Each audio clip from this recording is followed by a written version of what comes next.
Shri Venkateswara gold తాకట్టులో ఉన్న మీ బంగారాన్ని విడిపించి కొనబడును.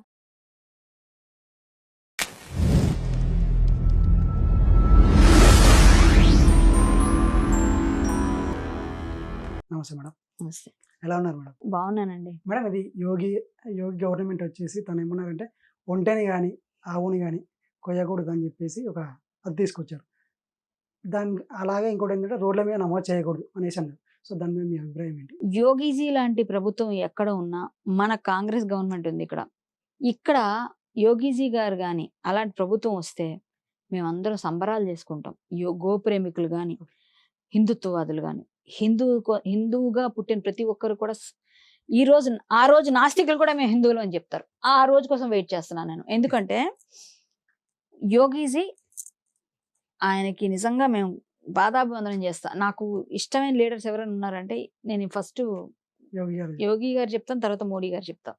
అంటే లీడర్స్ విషయంలో అంటే మిగిలిన వాళ్ళందరూ ఇక్కడ ఉన్న వాళ్ళందరూ నాయకులు ఉన్నా ఆ నాయకులు ఎవరు మాట్లాడరండి. గోవుల కోసం మాట్లాడరు, ఒంటెల కోసం మాట్లాడరు, గో హత్యలు ఆపడానికి కోసం ఎవరు మాట్లాడినా చాలా తక్కువ మంది ఉంటారు. వేళల్లో లెక్క పెట్టచ్చు. ఎందుకంటే వాళ్ళ పదవికి ఎక్కడ ఇబ్బంది కలుగుతుందో, వాళ్ళకి ఎక్కడ ప్రాబ్లమ్స్ వస్తాయని ఎవరు మాట్లాడరు. అదే ఓట్లు అవసరం వచ్చినప్పుడు నా దగ్గరకు వస్తే నేను ఎలా ఓటేస్తాను? నేను వేయాల్సి వస్తే నేను హిందుత్వం కోసం, గోవు కోసం, మంచి దేశం కోసం మాట్లాడితే నేను ఓటేస్తా కరిగిపోయి. మీ దగ్గరకు వచ్చారనుకోండి, మీరు నమ్మరు, మీలాగే చెప్తారు సమాధానం. ఎవరికి చెప్పాలో సమాధానం చెప్పి నొప్పింపక తానవ్వక తప్పించుకు తిరుగువాడు అన్నట్టు తిరుగుతూ చక్కగా వాళ్ళు ఓటు తీసుకుంటారు. మళ్ళీ 5 సంవత్సరాల తర్వాత దానికి ఆ విషయం గురించి మాట్లాడరు. సో ఇలాంటి నాయకులు కాకుండా దమ్మున్న నాయకుడు అంటాను యోగి గారిని. దమ్మున్న లీడర్, దమ్మున్న సీఎం ఆయన. అటువంటి మనిషి మనకి పుట్టడం నిజంగా భారతదేశంలో ఒక్కళ్ళన్నా ఉన్నాడరా, ఆడు మగాడ్రా బుజ్జి అంటారు చూసారా, ఆ టైప్ అనమాట ఆయన. సో నిజంగా అక్కడ ఆయన తీసుకొచ్చిన చట్టం కానీ హైదరాబాద్లో అమలు చేస్తే చాలా బాగున్నాయని ఆనందపడతాను. అలాంటి జరిగితే బాగుందని ఒకసారి కళనే వస్తుందేమో అని ఆలోచిస్తున్నాను నేను. ఆయన ఇక్కడ వచ్చినట్టు, ఇక్కడ ఆయన ఈ స్టేట్ అంతా ఆయన పరిపాలిస్తున్నట్టుగా వస్తే ఆ కళ నిజమైతే బాగుంది. మీరు చెప్పారు నిజంగా అక్కడ అయిందని, అయితే బాగుందని ఆనందపడతాను. ఎందుకంటే మొన్న ఓల్డ్ సిటీలో గోమాతల్ని కట్టేసి ఉంటే, విపరీతంగా అలా రోడ్డు అంతా కట్టేసి ఉంటే వీడియో తీసిన ఒక నాగన్న అనే అతను గోశాల నడుపుతాడు. చాలా కష్టపడినా కూడా అది గడుపుతాడు ఆయన. అలాంటి నాగన్న అనే ఒక సంస్థ ఉంది, హిందూ పరివారని. ఆ సంస్థ ద్వారా మేమందరం హిందుత్వాదులు, నాకో సంస్థ ఆయనకో సంస్థ, మేమందరం కలిసి వెళ్తాం ఫైట్స్ కి. ఆ నాగన్న వీడియో తీసి వీడియో పోస్ట్ చేస్తే సోషల్ మీడియాలో ఆయన్ని తీసుకెళ్లి లోపలేసి ఇంట్రాగేట్ చేశారు మన పోలీస్ వారు. ఎందుకు? నువ్వు వీడియో తీసి ఇట్లాంటివన్నీ మతకల్లో ఏంటండి? గోమాత గురించి వీడియో పెడితే మతకల్లోలా? అసలు వీడియో జరుగుతున్నది, ఇది ఎవరు పట్టించుకోరా, ఎవరు చూడరా, అసలు ఎవరైనా దీని గురించి వాటి ఆర్తనాదాలు కనబడట్లేదా, మనం వెళ్ళి చెయ్యలేమా అని అడిగినందుకు, వీడియో తీసి పోస్ట్ చేసినందుకు అతన్ని తీసుకెళ్లారు. మళ్ళీ మేమందరం గట్టిగా మొత్తం అందరు కార్యకర్తలు మేము వెళ్ళి మాట్లాడదాం ఏసీపీ గారితో అన్నందుకు రెడీ అవ్వగానే కొంతసేపటి తర్వాత విడిచిపెట్టేశారు. అది వేరే విషయం. అదే యోగి గారు అయితే ఏం చెప్పారు? ఎవడైనా ఎక్కడైనా కనిపిస్తే చంపినట్టు కానీ ఏదైనా వీడియోలు కానీ ఏమైనా పెట్టినట్టయితే ఇమ్మీడియట్ గా వాళ్ళు లోపలేసండి వితౌట్ మై పర్మిషన్, ఎవరి పర్మిషన్ అవసరం లేదని చెప్పారా? ఇక్కడ అలా లేదు. ఇక్కడ మనం ఎవరైనా గోవులు వెళ్ళిపోతున్నాయండి, అయ్యో పెద్ద కంటైనర్ వెళ్ళిపోతుంది, సార్ సీఏ గారు అన్నాం అనుకో, మీరేం పట్టుకోకండి, మేము పట్టుకుంటాం, మీరు వెళ్ళిపోండి, మేము చూసుకుంటాం. ఆ నెంబర్ ఉంటుంది, ఆ నెంబర్ వాళ్ళకి మాట్లాడతారు. తర్వాత ఆవులు రావు, మనిషి కనిపించని ఇల్లు పట్టుకోరు, కేసులు జరగవు. మేము వెళ్ళి కేసులు ఇస్తే కొన్ని తీసుకుంటున్నారు. ఎందుకు? ఎక్కడికి వెళ్తున్నాయి ఈ గోవులన్నీ? ఎవరు వదిలేస్తున్నారు? ఎవరికి తెలియకుండా వస్తున్నాయి, తెలిసి వస్తున్నాయి. మేము ఎన్నని పట్టుకుంటాం, ఎంత పరిగెడతాం. ఇక్కడ పరిగెడుతూనే ఉన్నాం. వాటి వెనక మొన్న రాత్రి అండి సూర్యాపేట వరకు మొన్న గుమ్మడికాయలేసి వెనక పైన కింద ఆవులు వస్తున్నాయి అంటే మేము రాత్రి తెల్లవారి 11 గంటలకు బయలుదేరాము. సూర్యాపేట దాకా వెళ్ళి, సూర్యాపేట దాటి వెళ్ళి మొత్తం వెతికి వచ్చాం. 2-3 మిస్ అయిపోయి ఎన్నో పట్టుకున్నాం, అది వేరే విషయం. ఆ రోజు తెల్లవారులు నిద్రపోలే, మళ్ళీ ఇంటికి వచ్చేసరికి ఉదయం 10:30 అయింది. అంటే ఇన్ని గంటలు మేము గోరక్ష కోసం వెతికి ఎన్ని ఉన్నాయి, ఎన్ని వెళుతున్నాయి. అక్కడ భయంకరమైన గోరక్ష కోసం వెళ్తే భయంకరమైన దృశ్యాలు చూసి బాధపడాల్సి వస్తుంది. అవన్నీ కాకుండా ఈ రోజున రోడ్డుపై నమాజ్ గురించి మీరు మాట్లాడారు. రోడ్డుపై నమాజ్ చేస్తే తప్పు అని అతను అక్కడ ఇచ్చారు.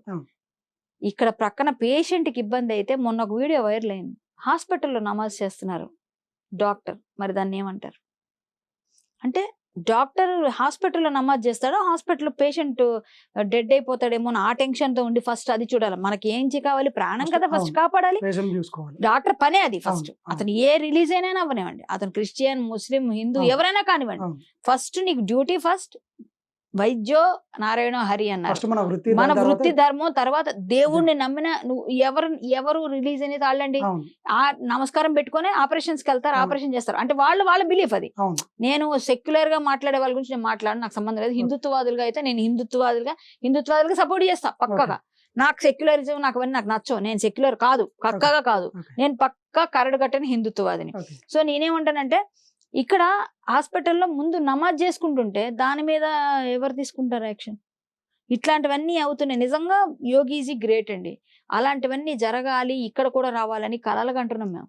అలాంటి నాయకుడు ఎలా రావాలి. అవుతుంది ఎలా వీలు అవుతుంది అనుకోవచ్చు అట్లా? అవుతుందండి. హిందువులందరూ అంటే ఇక్కడ కూడా ఏకమై అట్లాంటి leader ఏమండి పుట్టాలంటారా ఇప్పుడు ఇట్లా? హిందువుల పర్సంటేజ్ ఎక్కువ, మిగిలిన రిలీజియన్ హిందువులు హిందువులే కదా. ఉం. మరి ఎందుకు కాదండి? ఇప్పుడు ఎవరు దొంగలు అదే చెప్పండి? అంటున్నా మేడం, అంటే అట్లాంటి లీడర్ ఇక్కడ ఆ. పుడితే అవుతుందా ఎట్లా అవుతుంది అంటే లీడర్స్ పుడతారు, వాళ్ళని తయారు చేస్తే కూడా అవుతారు. కానీ తయారు చేయకపోయినా బై బర్త్ బాడీలో ఫైర్ పుట్టిన వాళ్ళకు వస్తుంది. ఓకే ఇప్పుడు తయారైన వాళ్ళు ఆ క్షణంకి ఎవరో వచ్చి ఇక్కడ నిలబడడం ఏంటి, నువ్వు నిలబడని కొంతమంది తయారు చేస్తే ఆ కొంతకాలమే వాళ్ళకి ఆ ఫైర్ ఉండదు. అవును. ఫైర్ తో పుట్టిన వాళ్ళు బై బర్త్ ఉంటారు. వాళ్ళని మీరు లీడర్ గా గుర్తించక్కర్లేదు, ఆటోమేటిక్ కొంతకాలం అయిన తర్వాత వచ్చేస్తారు బయటికి.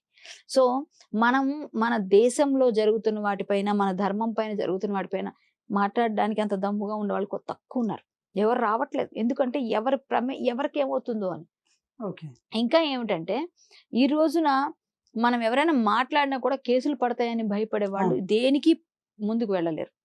లీడర్స్ ఇప్పుడు మనకి ఇక్కడ ప్రభుత్వం రావాలి, వచ్చేదాన్ని మనమే చెడగొట్టుకుంటాము, మనమే వేరే వాళ్ళకి అప్పచెప్తాం అన్నట్టుగా అయిపోయింది మన తెలంగాణలో. ఓకే ఇప్పుడు ఇంకా మళ్ళీ ఇక్కడ మారాలి అందరూ. ఇప్పుడు హిందువుల్లో ఒక లీడర్ అంటే దేనికి భయపడకుండా అన్నిటికీ ముందు ఉండాలి. ఎస్ నెక్స్ట్ మన ఏదైతే ఈ సెక్యులర్ భావజాలంతో ఉన్న హిందువులు ఎవరైతే మారినంత కాలం ఓకే ఖచ్చితంగా మార్పులు జరగవండి. సెక్యులర్ భావజాలం ఏమిటి, వాళ్ళు ఎవరైతే ఏముంది మనం వాళ్ళకి ఓటేద్దాం, లేకపోతే డబ్బులు తీసుకొని ఓటేద్దాం. Okay. అసలు నేను అడుగుతా, ఇప్పుడు డబ్బులు తీసుకొని ఓట్లేస్తారు. డబ్బు నువ్వు సంపాదిస్తున్నావు, డబ్బు Okay. నేను సంపాదించట్లేదు. ఈ రోజు నువ్వు 2000 నీకు ఓటుకి ఇచ్చారు. ఆ 2000 నువ్వు వెళ్ళి ఒక బిర్యానీ ప్యాకెట్లో నలుగురు కలిసి తిన్నారంటే 2000 కరిగిపోయి రేపు మార్నింగ్ అసలు ఏదో విధంగా వస్తుంది నీ పొట్టలోంచి. అయిపోయింది. ఆ 2000 నీకు 2000 ఉండదుగా. కానీ అరాజు అయిపోతుంది. నువ్వు 5 years నువ్వు వేసిన ఓటు ప్రభావం చూపిస్తుంది. అవును. ఇందులో ఎన్ని అవుతాయి? ఈ 2000 కోసం నీ 5 సంవత్సరాల జీవితం తాకట పెట్టేస్తున్నావు. అది కాదు. ఇలాంటివి చేసినంత కాలం, జనాలు సెక్యులర్ గా ఉన్నంత కాలం ఎప్పటికీ ఏది సాధించలేం. సెక్యులర్ కానీ ఏంటంటే మేడం, ఇప్పుడు ఇప్పుడు మొన్న సెక్యులర్ గా ఉంటే అల్లర్లు అనేవి జరగవుగా మేడం, అంటే ఒకరినొకరు రెస్పెక్ట్ ఇచ్చుకుంటారు కదా. ఎవరు చెప్పారు మీకు? మీరు అనుకుంటున్నారు అలా జరగదని. ఉం. ఇప్పుడు మొన్న పహల్గాం దాడి మీరు సింపుల్ తీసుకోండి. పహల్గాం దాడి ఓన్లీ ఆంధ్రాలోనే కాదు, తెలంగాణలోనే కాదు, సెక్యులరిజం దేశమంతటా ఉంది కదా. అదే అంటున్నా. దేశమంతటా ఉంది కదా. అవును. పహల్గాం దాడి దానికి మీకు ఏం చెప్తుంది? పహల్గాం దాడిలో ఏమడిగారు? Your Hindu or Muslim? Okay అదే కదా అడిగింది. అవును, అవును, వాళ్ళు అడిగింది అదే కదా. అవును. హిందూ అనగానే నువ్వు ముస్లిం పక్కపో, అందులో ఒక ముస్లిం కూడా చనిపోయాడు. అవును. ఆయన మహానుభావుడు. నిజంగా అలాంటి వాళ్ళు అలా అని చెప్పి అందరూ చెడ్డవాళ్లే, అందరూ దరిద్రులే ఉన్నారని అన్నాం. ప్రతి దగ్గర ఉన్నారు దరిద్రులు ఉన్నారు. హిందువుల్లో ఉన్నారు, ముస్లింలు ఉన్నారు, క్రిస్టియన్లు ఉన్నారు, అన్నిట్లోనే దరిద్రులు ఉన్నారు, అందులోనే మంచి వాళ్ళు ఉన్నారు. అందరూ మంచి వాళ్ళు అండి. మరి అలాగే అబ్దుల్ కలాం గారు ముస్లిం కాదు. ఆయన మనం ఒక్క మాట అనగలమా చెప్పండి? ఈ రోజు బ్రహ్మోస్ అవన్నీ ఉన్నాయండి. ఎవరు చదవండి, ఎవరు చదవండి. ఈ రోజు దేశం ఒక విధంగా మొన్న బ్రహ్మాండంగా చెప్పుకున్నారు. బ్రహ్మోస్ కి ఇన్ని ఆర్డర్స్ వచ్చాయి. ఎవరు చెప్పుకున్నారు? ఎవరండి ఆయన is a Muslim, but is a దేశభక్త. దేవుడు అని చెప్పొచ్చు. ఎస్, దేశభక్తుడైనా దేశం మీద ప్రేమతో ప్రాణత్యాగం చేయడానికి కూడా సిద్ధపడే వాళ్ళు లేరా మన దేశంలో? అలాంటి వాళ్ళే మన పహల్గామ్ లో ప్రాణాన్ని వాళ్ళని ఎదిరించి ఇదైన ముస్లిం అయినా. సో వాళ్ళని అలా అని చెప్పేసి వాళ్ళు మనల్ని ప్రేమగా చూస్తున్నారు అంటే పాముని పక్కలో పెట్టుకున్నట్టే. మీ పక్కన మాట్లాడతారు, వాళ్ళకి ఎప్పుడైతే ఒక రోజు వస్తుందో ఆ రోజు చూపిస్తారు. మీ పక్కింటిడ వచ్చి మీ మీద తిరగబడతారు. అది వాళ్ళకి వచ్చే ధైర్యాన్ని బట్టి ఇప్పటికే మన వాళ్ళందరూ ఒకరిని కానండి ఇద్దరిని కానండి అని చెప్తుంటే వాళ్ళు ఒక 10 మందిని కంటున్నారండి. మీరు ఇద్దరు నుంచి వాళ్ళు 10 మంది, మీరిద్దరు. ఇంకా కొన్ని సంవత్సరాల తర్వాత వీళ్ళు 50 మంది అవుతారు, మీరు 5గురు అవుతారు. ఎందుకు మేడం ఏపీలో చెప్తున్నారు కదా 3-4 కనండి అని చెప్పేసి. ఇప్పుడు చెప్తున్నారండి. ఇప్పుడు మొదలైందండి, మార్పు మొదలైంది. కాబట్టి మళ్ళీ మొదటికి వచ్చింది. ఒకప్పుడు ఎక్కువ జనాభా పెరిగిపోతుంది కదా అని అనుకున్నారు. కానీ వాళ్ళ సంతతి పెంచడం కోసం వాళ్ళు ఎక్కువ మందినే కనేస్తున్నారు. వాళ్ళు పెంచుతున్నారుగా. పెంచకపోతే ఏదో ఒక పని చేయడం నేర్పిస్తున్నారుగా. మనం కూడా అలా చెప్పలేమా?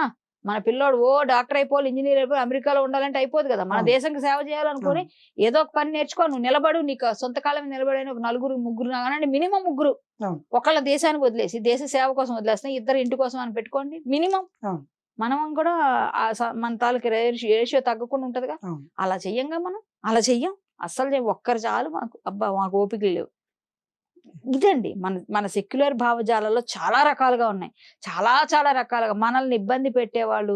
అసలు నిజం చెప్పమంటారా, ఇప్పుడు మీరు గోరక్ష గురించి మాట్లాడుతున్నారు, గోమాత గురించి మాట్లాడుతున్నారు, ఎవరు అమ్ముతున్నారు? హిందువులే అమ్ముతున్నారు.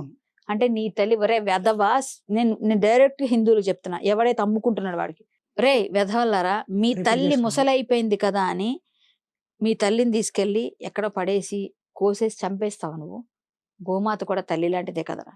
నీకు అన్నం పెట్టినప్పుడు మీ అమ్మ చిన్నప్పుడు పాలు లేకపోతే గోమాత పాలే పట్టిందిరా. ఎంత ఇల్లంతా శుభ్రంగా ఉండాలి, ఎటువంటి క్రిమికీటకాలు రాకుండా గోమాయంతో అలికిందిరా. మీరందరూ చిన్నప్పుడు ఏసీల్లో పుట్టి పెరగలేదు, ఆ గోమాయం చుట్టూ ఆడుకున్నారు. అలాంటిది అన్ని విధాలుగా మీకు ఏ విధమైన బాధ కలగకూడదని మీకు పైన వెళ్ళి వనమూలికలన్నీ కూడా అడవుల్లోకి వెళ్ళి ఆ పాలుకి మనకి ఇవ్వడం కోసం ఆ వనమూలికలన్నీ మీకు ఇంట్లో మనం పట్టుకొని ఆ గోమాతని స్పర్శ చేస్తే మన చేతి మీద ఆ స్పర్శని బట్టి వీళ్ళ ఒంటిలో ఓహో ఏదో బీపీ ఉంది, షుగర్ ఉంది అని తెలుసుకొని గోమాతకి అర్థమైపోతుందంట, సొంతంగా అర్థమైపోయి గోమాత అటువంటి సంబంధించిన మూలికలన్నీ తిని వచ్చి ఆ పాలు మనకి ఇస్తుందంట. ఇచ్చేటప్పుడు మనకి లోపల పాలు తాగిన తర్వాత మనకు అది క్యూర్ అవడం మొదలవుతుంది. ఇళ్లలో ఆవుల్ని పెంచుకున్న వాళ్ళు ఇంతకుముందు పూర్వకాలం ఇదే జరిగేది. అడవులకి వెళ్ళిపోయాయి కదా, వదిలేసేవారు కదా, అడవిలో ఉన్న మూలికలన్నీ కూడా తిని వచ్చి ఆ సంబంధించినవన్నీ తిన్నందుకు మన స్పర్శని బట్టి మనకున్న జబ్బును ఆవిడ ఐడెంటిఫై చేసుకుంటది. గోమాత చాలా జ్ఞానం ఉంటది. అన్ని సకల దేవతల సమాహారం ఆవిడ అందులో ఉంది. సకల దేవతల నిలయం అని మనం పూజిస్తాం. గోమాతని కర్కశంగా నరికేస్తున్నవారు మట్టి కొట్టుకుపోతారు. చిన్న లేగదూడలు 2-3 సంవత్సరాల పిల్లల్ని నరికేసి ఆ వీడియోలు పాశవికంగా చూపిస్తున్నారు.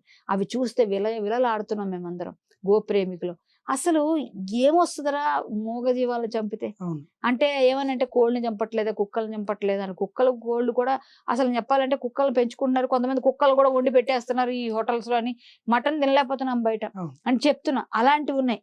ప్లస్ కోడి, కుక్క అంటే కొన్ని మన సహజ ఆహార విధానాలు ఉంటాయి. దాన్ని మనం విరుద్ధంగా కాదు. అంతేగాని ఒక తల్లిలాగా ఒక మనిషితో ఈక్వల్ అయిన వాటిని చంపుతారండి. వాటిని చంపడం అనేది గోమాతని అవి అలాగే తిరుగుతాయి. వాటిని ప్రేమగా చూస్తే పొంగనూరు చిన్నవి కూడా వచ్చేసాయి. అవి ఇంట్లోనే ఎలా తిరుగుతూ ఉంటాయి. వాటిని ఎలా చంపాలనిపిస్తుంది? మీకెంత కుర్బానీ అనేది చేస్తారు ఇప్పుడు రేపు బక్రీద్కి. దానికి ఎన్ని వేలు, రోజుకు 3,000, 4,000 గోమాతలు ఎక్స్పోర్ట్ అవుతున్నాయి. విజయనగరం, వైజాగ్ మొన్న ఒకడు పట్టుకుంటే వాడు మేము రైతు వారి అని చెప్పాడు. ఈ మధ్య కొత్త దందాలు ఏంటంటే ఎక్కువ ఇక్కడ చెక్ పోస్టులు ఉంటాయి గ్యారంటీ అనుకుంటే అక్కడ నడుచుకుంటా తీసుకెళ్ళిపోతారు, నడిపించుకుంటా తీసుకెళ్తారు. కిలోమీటర్లు నడిపిస్తారు. వాటన్నిటిని వదిలేస్తారు, ఎక్కడికో వెళ్తున్నట్టుగా నడిపించి వెళ్తారు. ఒకసారి నా వీడియో కూడా ఒకటి ఉంది.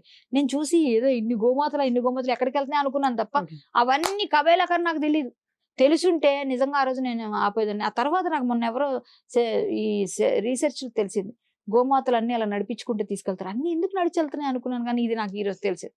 అనదర్ వీడియో ఉంది, అది ఆ వీడియో కూడా ఉంది నా దగ్గర, కావాలంటే మీకు ఇస్తాను, అది ప్లే చేయొచ్చు.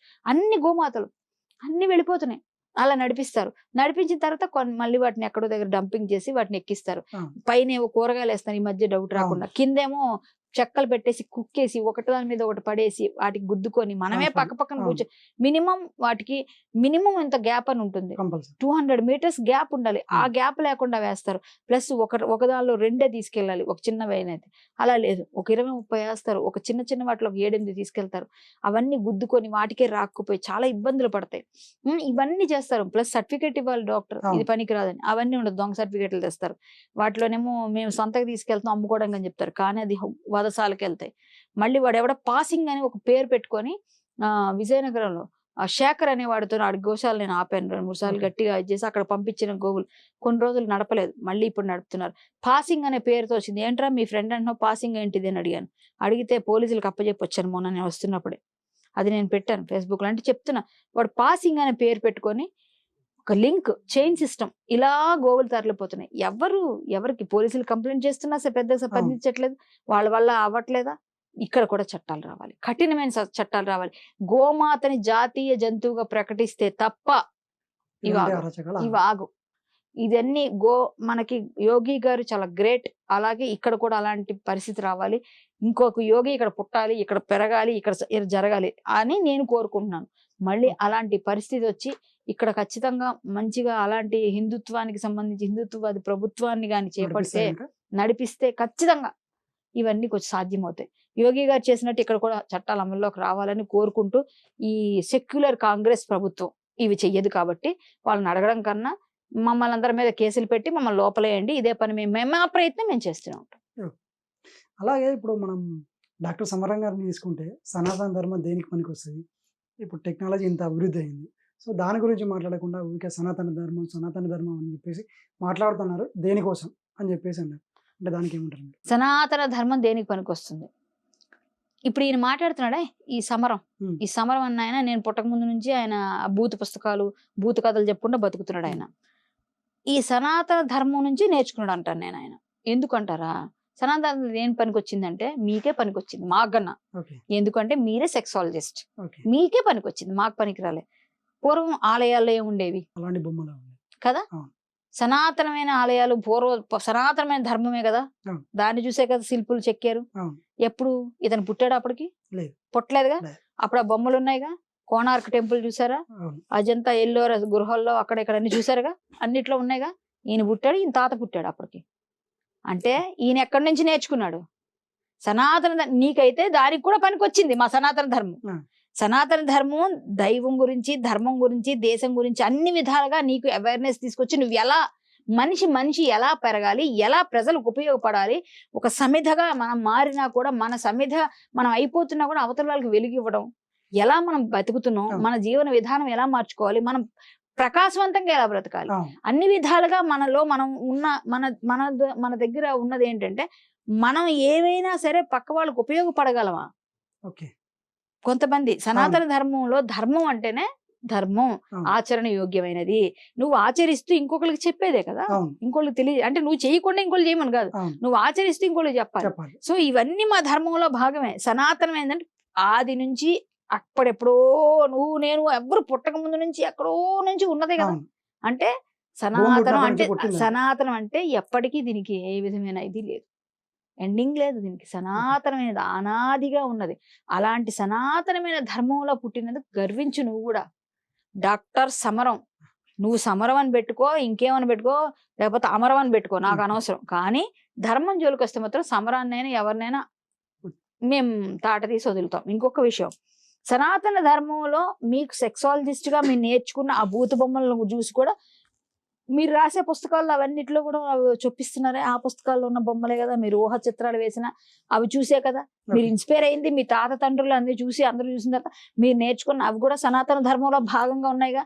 అంటే అప్పుడు ఇళ్లల్లో ఇంత విచ్చలవిడితనం లేదు, ఇంతలో విచ్చలవిడితనం. ఇప్పుడు పిల్లలు 10th క్లాస్ రాకముందే ఇప్పుడు పిల్లలకి అన్ని తెలిసిపోతున్నాయి. 10th ఏంటి 7th క్లాస్కే తెలిసిపోతున్నాయి. ఇప్పుడు అప్పట్లో పెళ్ళిడొచ్చి పెళ్లి చేసుకున్న తర్వాత కూడా భార్యతో ఎలా మెలగాలి, భర్తకు ఎలా గౌరవం ఇవ్వాలి, భర్తతో ఏ విధంగా కాపురం చేయాలో తెలియని ఆడవాళ్ళు కూడా ఉన్న రోజులు అవి. ఆ రోజుల్లో ఒక చిన్న మాట నోరు విప్పిలా మాట్లాడడానికి ఆడ మగ ఎవరికి అంత సాహసాలు లేవు. ఆడవాళ్ళని కాదు, మగవాళ్ళకి కూడా లేవు. అలాంటి టైంలో ఏం చేయాలి అంటే ప్రజలకి ఎలా అవేర్నెస్ తీసుకురావాలి, పిల్లలు కాపురం చేయకుండా పిల్లలు ఎలా పుడతారు తెలియాలి అంటే అవన్నీ కూడా రాజులే కొంత మన ప్రజలకి ఈ విధంగా విధి విధానం ఇలా ఉంటుందిరా, నువ్వు ఇలాంటివంటే ఇలా ఉండాల్సి ఉంటుంది, ఇలా చేయాల్సి ఉంటుంది అని శిల్పులతో చెప్పి ప్రజలకు ఉపయోగపడంగా. గుడికైతే కంపల్సరీ వస్తారు కదా, కంపల్సరీ నమస్కారం పెట్టుకుంటారు కదా. అప్పుడు కూడా ఏంటిది అని ఒక నిమిషం ఆగి దాని గురించి తెలుసుకుంటారు. లేకపోతే వాళ్ళకి అలా అర్థమవుతుంది. అలా కూడా కొంతమంది పెద్దవాళ్ళు చెప్పగా విన్నాను నేను. ఇది అందుకు కూడా లిఖింప చేశారు పైన అని. కొన్ని పుస్తకాలు గ్రంథాల్లో అన్నిట్లో ఉంటుంది. వాత్సాయన కామసూత్రాలు ఇవన్నీ కూడా అవి చూసే కదా మీరు మాట్లాడేది. మరి వాత్సాయనుడు ఎవరు, కామసూత్రాలు ఎక్కడి నుంచి వచ్చాయి, మరి అవన్నీ తెలుసుకొని కూడా మీరు మాట్లాడుతూ మళ్ళీ సనాతన ధర్మాన్ని దాన్ని పట్టుకొనే నువ్వు బ్రతుకుతూ నీ బ్రతుకు తెరివే సనాతన ధర్మం అయింది. తిరిగి మళ్ళీ సనాతన ధర్మం అది ఇదండు. మరి నువ్వు ఎక్కడి నుంచి నేర్చుకున్నావు అయ్యా పెద్ద అయినా చెప్పు ఒకసారి. ముసలైపోయి కాటికి కాళ్ళు చాపుకొని ముసలైపోయి ఇంకా మతి భ్రమిస్తుందంట కొంతకాలం అయితే, ఏం అర్థం కాక ఇలాంటి మాటలే వస్తాయి. అంతే. ఓకే. ఆయన కొంచెం ఎక్కడైనా చూపించండి ఏమైనా భ్రమించి ఉండొచ్చు.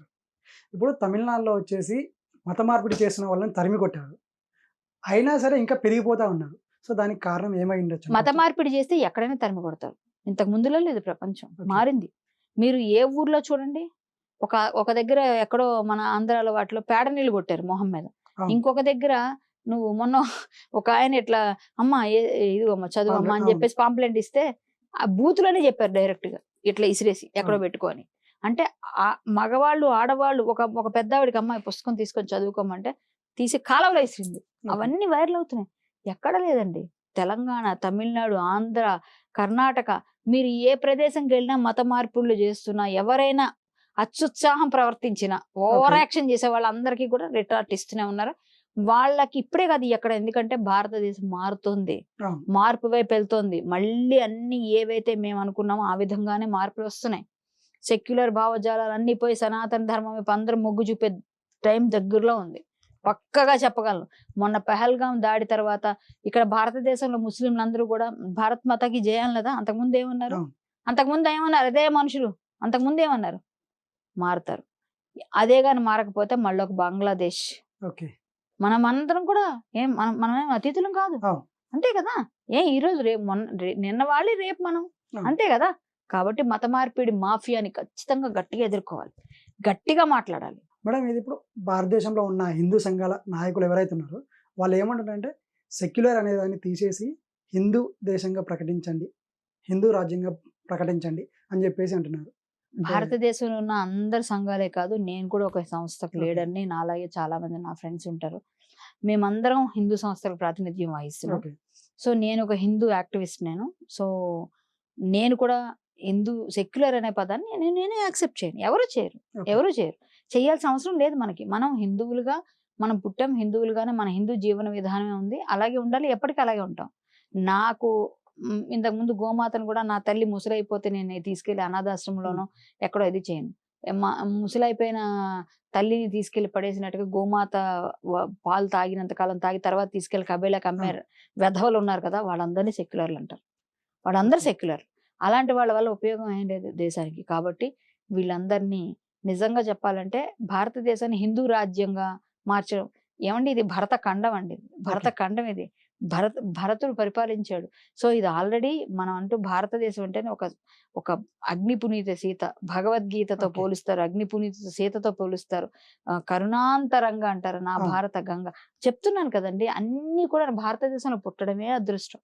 ఇలాంటి అద్భుతమైన దేశంలో నీ కాళ్ళు మోపి నువ్వు బతుకుతున్నావు అంటే నువ్వు ఎంత అదృష్టవంతుడు.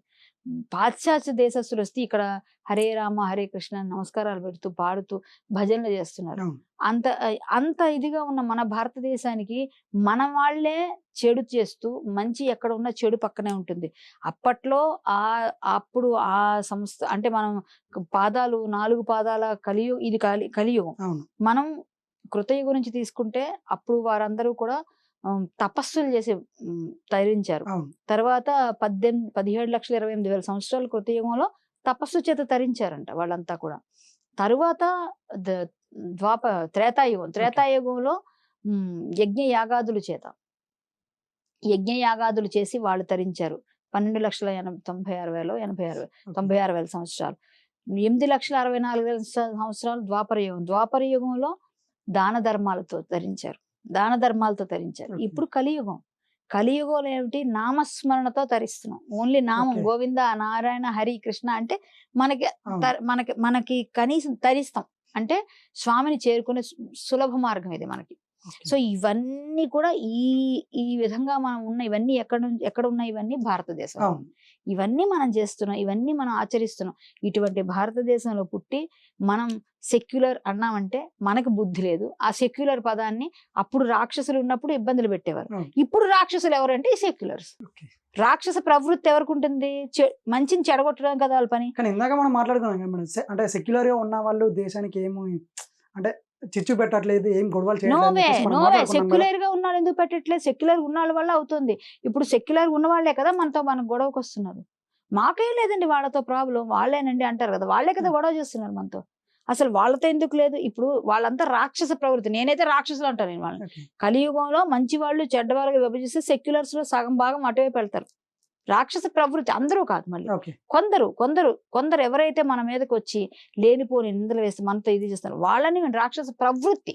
ఓకే. ప్రవృత్తి అంటే వాళ్ళ వృత్తి కాదు, ప్రవృత్తి అంటే లోపల ఇన్నర్ సోల్ ఏంటి రాక్షసంగా ప్రవర్తిస్తూ ఉంటుంది. ఓకే. ఆ దాన్ని బయటికి వచ్చేస్తుంది ఆటోమేటిక్ వచ్చి ఇంకా మనం అన్ని విధాలుగా వాళ్ళు Blast అంటారు. చేసేస్తున్నారు. అంతే బ్లాస్ట్ అదే కదా మరి. నేను రాక్షస ప్రవృత్తి అప్పుడు రాక్షసులు, ఇప్పుడు వీళ్ళు సేమ్. ఓకే.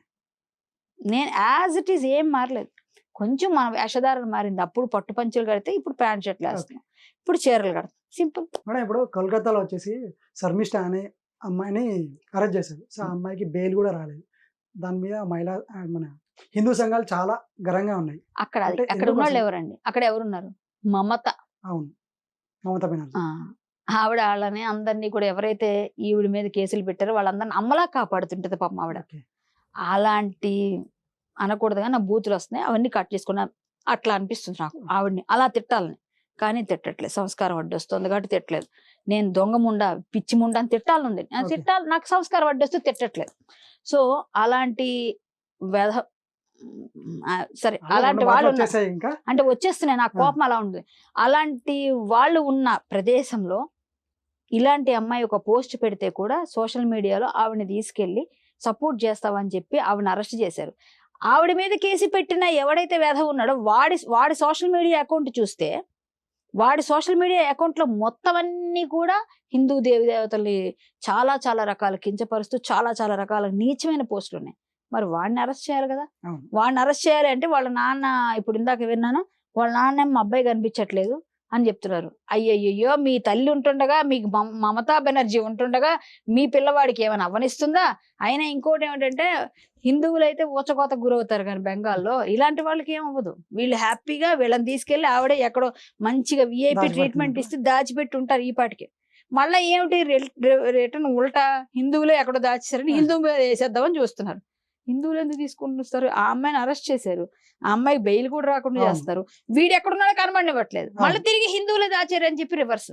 సో ఎవరు చేస్తున్నారు ఇదంటే ఆ మమత అనే ఒక ఆవిడ ఉంది కదా, ఆవిడ వీళ్ళని సపోర్ట్ చేస్తూ పెంచి పోషిస్తూ ఎక్కడో ట్రీట్మెంట్ ఇస్తూ ఉంటది. ఓకే. చక్కగా కొన్ని రోజుల తర్వాత మళ్ళగా చల్లారిన తర్వాత మళ్ళీ వాడిని మాత్రం అరెస్ట్ చేయదు. వాడిని అరెస్ట్ చేయదు, ఎందుకంటే ఈవిని చేస్తుంది. వాడిని కూడా చేయాలి కదా, వాడి మీద కూడా కేసులు అవును. మన ఢిల్లీ, గుజరాత్ అన్నింటిలో కూడా పెట్టారు మన వాళ్ళు. కానీ వాడి మీద కూడా ఇప్పుడు కేసు అవ్వాలి, వాడిని కూడా అరెస్ట్ చేయాలి. ఎందుకంటే వాడు దేవీ దేవతలు నీచంగా దూషించాడు, వాడు చాలా నీచంగా తిట్టాడు, అవన్నీ ఉన్నాయి. వాడు ఒక తీవ్రవాదిలా మాట్లాడాడు. అలాంటి ఉగ్రవాది తీవ్రవాది లక్షణాలు ఉన్న వాళ్ళని మాత్రం వదిలేసి మంచిగా దేశం కోసం, మన భారతదేశం కోసం మాట్లాడితే ఇట్లా నువ్వు ఇలాంటివి చేస్తావా, కేసు పెట్టి బెయిల్ రాకుండా చేసి అంటే ఇలాంటి వాళ్ళని మనం ఎలాంటి నాయకులు అంటాం? ఛీ థూ అంటాను నేనైతే. చాలా అమానుషం అమ్మాయి విషయంలో, కరెక్ట్ కాదు ఆవిడ చేసింది. మేడం ఇది బాప్తిజం కోసము ఒక నదికి వెళ్ళారు. సో ఆ నదిలో ఇద్దరు వరద వచ్చి కొట్టుకోపోయారు. సో దానికి అంటే నిజానికి ఏంటంటే క్రిస్టియన్ వాళ్ళు ఎవరు కూడా నదికి వెళ్ళి బాప్తిజం తీసుకోవద్దు అన్నట్టు కూడా కొందరు అంటూ ఉంటారు. అలాంటిది వాళ్ళు ఆ నదిలోకి వెళ్ళి బాప్తిజం తీసుకోవడం ఎంతవరకు కరెక్ట్ అంటారు, ఏమంటారు? అంటే అసలు క్రిస్టియన్స్ వాళ్ళు ఒక తొట్టి కట్టుకొని అంతే. చర్చిలో అవును. వాళ్ళు ఒక చిన్న తొట్టి, నాకు తెలిసి అంతే. చూసినంత వరకు అట్లాగే చిన్నది, మనం మరుగుదొడ్లో కట్టుకుంటాం కదా చిన్నది, అంతే. స్నానాల గదిలో అదే వాటర్ స్టోర్ చేయడానికి, అట్లాంటి గట్టు కట్టి దాని చుట్టూ దానిలో ముంచి అవును. ఏదో ఎట్లా తీయడో చూసాను నేను అవును. చాలా వీడియోలు. ఈ మధ్య మేము విస్తరించాం, బయట బహిరంగంగా చెయ్యాలి అని వాళ్ళు వచ్చి నదుల్లో చాలా ఇన్సిడెంట్లు అయ్యి, ఒకటే కాదు అవును. చాలా ఇన్సిడెంట్లు చాలా చాలా అయినాయి. ఆ ఇన్సిడెంట్లు ఆ నదుల్లో వీళ్ళు వెళ్ళి ముంచడం, కొన్నిసార్లు చేయడం. పాస్టర్లు కూడా మునిగిపోయిన రోజులు ఉన్నాయి. అవి కూడా చూసాం మనం అవును. వీడియోల్లో. అంటే వీళ్ళు బ్యాలెన్స్ తప్పిపోయి వీళ్ళు అనుకుంటారు ఆ టైంలో, అది అక్కడ లోతు అంచనా వేయకపోవడం వల్ల పడిపోతారు. అవును. అలాగే చాలా మంది చిన్నపిల్లలు ఇంట్లో చెప్పకుండా వెళ్ళిపోయి, తల్లిదండ్రుల పర్మిషన్ లేకుండా వెళ్ళిపోయి మునిగిపోయినవి కూడా ఉన్నాయి నాకు తెలిసి. అవును. సో జరిగే అట్లా ఇలాంటివన్నీ కూడా వాళ్ళకి కనబడవు. ఎందుకంటే వాళ్ళకి బాప్టిజంలోకి మార్చేస్తున్నామా లేదా, మనం ఎంతవరకు ఎంత స్కోర్ ఉందో మంది, అవును. ఎంతమందిని మార్చాం అనే ఉద్దేశం తప్ప అది ప్రాణాంతకమా, అసలు ఈత వచ్చా వీళ్ళకి లేదా అవును. అని తెలియదు. అవును. మేము పక్కనే ఉంటాం కదా, మేము ఉంచుతాం మునిగిలేమని అంటారు, ఆ అంతే. నీళ్ళు మింగేసి వాళ్ళు వెళ్ళిపోతున్నారని తెలియట్లేదు. సో అది చాలా రాంగ్. ఇంకొక విషయం, మీరు అసలు మామూలుగానే మేము నమ్మం దేవుళ్ళని దేవతలు అంటారు, మా నదీ తల్లి మా నదీమాత, మా గంగమ్మ, మా కావేరమ్మ, మా గోదారమ్మ, మా కృష్ణమ్మ, అమ్మ అని పిలుస్తాం మేము. గోమాతని ఎలాగో మేము నదీ తల్లి, దేవుళ్ళ నదీమాత, పూజిస్తాం.